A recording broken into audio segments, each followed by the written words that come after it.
যখন বেশি দুঃখ হবে অন্তর বেশি ব্যথিত হবে, অন্তরে প্রচুর পরিমাণ কষ্ট হবে, কোনো প্রকার চিন্তা করা ছাড়া, কারোর সাথে আলাপ আলোচনা করা ছাড়া যাই নামাজটা বিছান, রবের দরবারে সিজদায় চলে যান। সুবহানাল্লাহ।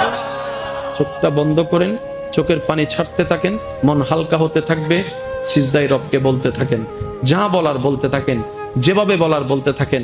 মনে রাখবেন, আপনার সেই মনের বেতার ভাষা হতে পারে আপনার রক্ত বুঝবে না, আপনার ভালোবাসার মানুষ বুঝবে না, আপনার প্রিয় মানুষ বুঝবে না, কিন্তু আপনি যেভাবেই বলেন না কেন, আপনার প্রত্যেকটা শব্দ আপনার রব্বুল আলামিন বুঝবে। সুবহানাল্লাহ। আপনি যখন ওনাকে দুঃখের কথা বলবেন, উনি আপনার দুঃখটাকে হালকা করে দিবে, সেই দুঃখের খবর প্রকাশ করে আপনাকে কখনো বেইজ্জত করবে না। আর আপনি যখন সুখের খবর পেয়ে রবের দরবারে সিজদায় চলে যাবেন, তখন আল্লাহ তাআলা খুশি হয়ে আপনার সুখটাকে আরো বাড়ায় দিবে। লা ইন শাকারতুম